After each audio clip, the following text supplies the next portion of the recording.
We were on day 6 of a 9-day adventure into remote wilderness areas of southern Utah. We'd spent a night in Hanksville, taking care of a dry shaft problem on Mark's Jeep and ensuring that an injury to Ray during the earlier part of the trip was healing well. This morning we'd head to Capitol Reef National Park, where we'd camp at Cathedral Valley Overlook. But before that, we'd take a short side trip to nearby Goblin Valley State Park. It is Tuesday morning, and we are headed for a side trip up to Goblin Valley State Park.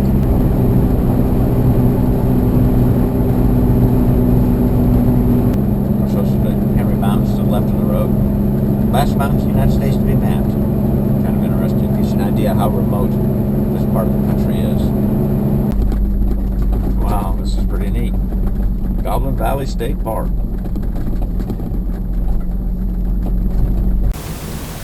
We're here at Goblin Valley State Park, and there are some pretty amazing rock formations in here.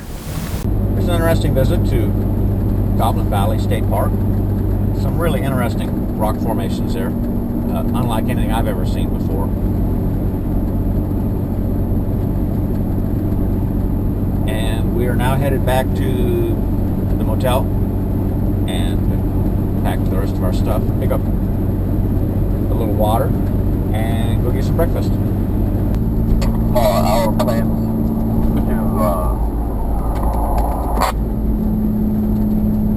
air down when we get to this off-road up here? Yes.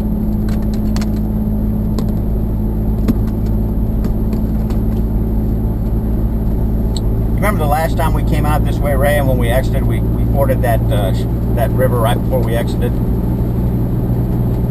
Oh, okay. That's where we're going in this time. We're running that same route except backwards. Gotcha. And Mark, I don't have utter confidence in my GPS point, so tell me when we're getting close to the turnoff for the river, okay? Okay, I should have them marked on my map. Let me double check that I'm seeing that database. I think Chris has it too.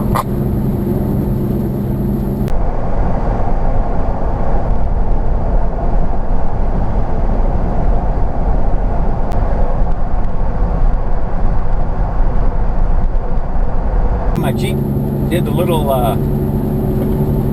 malfunctioning tip-up maneuver. Engine died, the horn honked, the front and rear windshield wipers wiped, and the dash lit up. Since I was rolling, the engine just restarted, and I guess we're going to press on.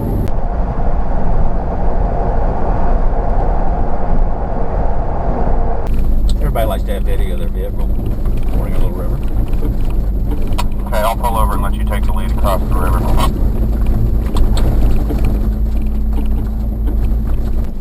We're pretty familiar with this river crossing, having crossed it several times. So, I'm going to just go in. Yeah, it's not very deep at all.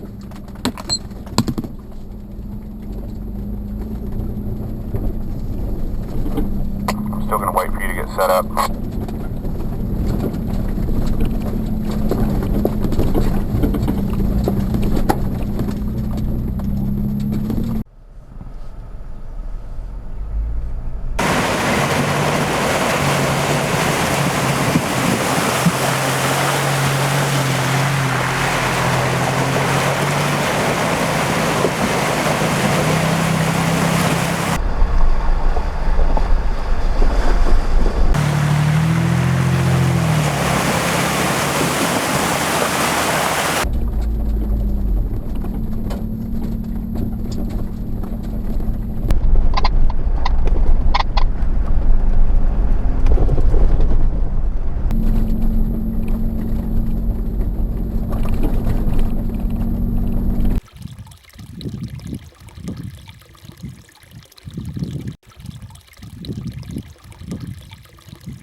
about at our campsite,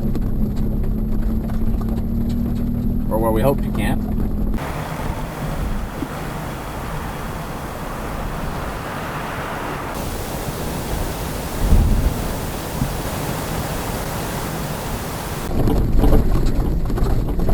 We're headed down to the Cathedral Valley overlook.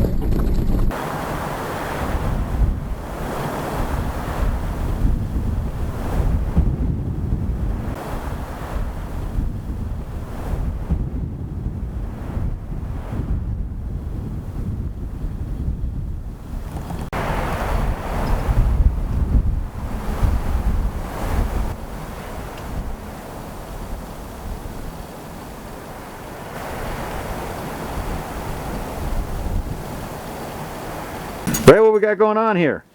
Well, we're fixing to have our lobster and steak for the night. Did I hear that right? Lobster and steak? Yeah, genuine lobster. Holy cow, look at that. And It's a ribeye steak, isn't it? ribeye steak, exactly. And what do we got over here? And we're having some corn. Ah, corn on the cob. Corn on the cob. That's ready to cook on, Mark. Yeah, it's looking good. All right, let's get some food going. How are we looking there, Ray? Oh, the lobster's getting ready, Mark. Let me flip this steak and see what... Oh, looking good. Wow, that does look good. Goblin Valley State Park consisted of fantastic rock formations. The drive out to Cathedral Valley was punctuated by the hiccup in Mark's TIPM. It occurred twice in the space of 5 minutes, each time correcting itself. A total TIPM failure could leave his Jeep stranded in some potentially remote locations. Still, based on past experience, he decided to press on with a planned itinerary. Other than that, the drive to Cathedral Valley was without incident. We spent a pleasant night and then headed out the next morning to complete the Cathedral Valley loop.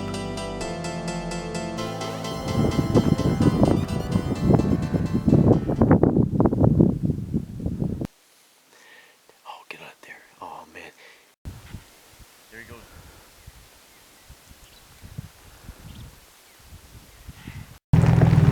Well, had a little accident here backing out of the campsite. And I managed to pick up a tree that has busted out my window. We're going to throw some cardboard on that in a few minutes.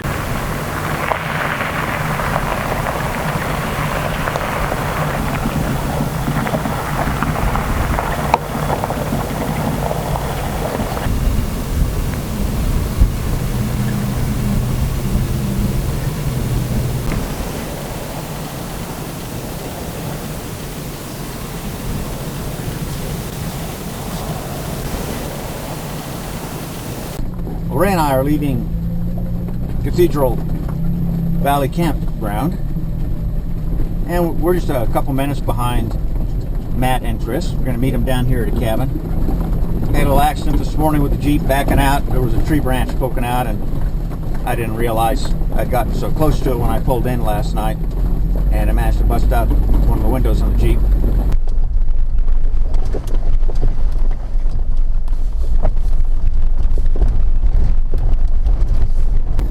There's a little cabin down here that we're going to pay a visit to, and while we're there we'll stick some cardboard over my window. Matt is helping me cut that window, the piece of metal off there that gets in the way. Matt, I've got a tool that'll cut anything. All right. There you go. There is my rear window. R.I.P. Oh well. All right, got my Jeep repaired. Did a little visit out to the cabin out here, and I think we're set to roll again. Alrighty, well, we stopped at Morel Cabin, which is just down beneath the Cathedral Valley campground, and visited the Morel Cabin, and also repaired my window that had broken. Windows, actually, 2 of them. Looks like we're set to continue on with our adventure.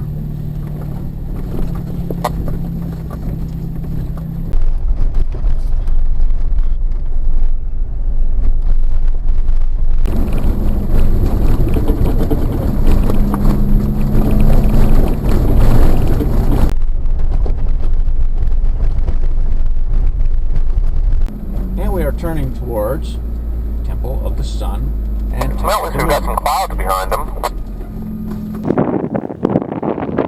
And that's the Temple of the Sun and the Moon.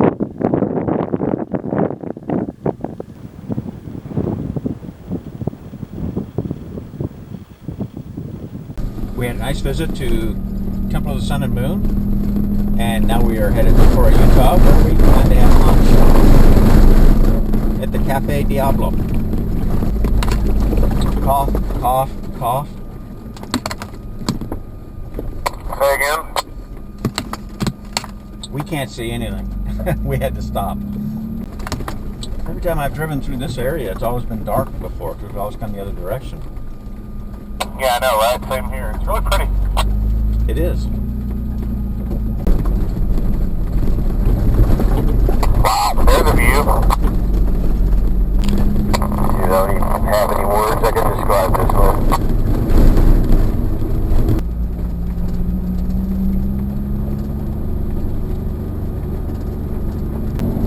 We left Cathedral Valley and are headed right now through Capitol Reef National Park on Highway 24, headed to Cafe Diablo in Torrey, Utah, over on the other side of the park. Looking forward to a good lunch meal, and we'll be pulling out of there, heading down to Escalante and out on Smoky Mountain Road this afternoon. We'd had an amazing 2 days during our drive through Cathedral Valley and Capitol Reef National Park. There were great opportunities for photography, and the views we all experienced were incredible. Fortunately, the problem with Mark's Tipham shutting down his Jeep did not recur. After dining at Cafe Diablo in Torrey, we'd head out Utah Highway 12, arguably the most stunning drive in the country, before turning off the beaten path in Escalante for yet another 2 days of adventure.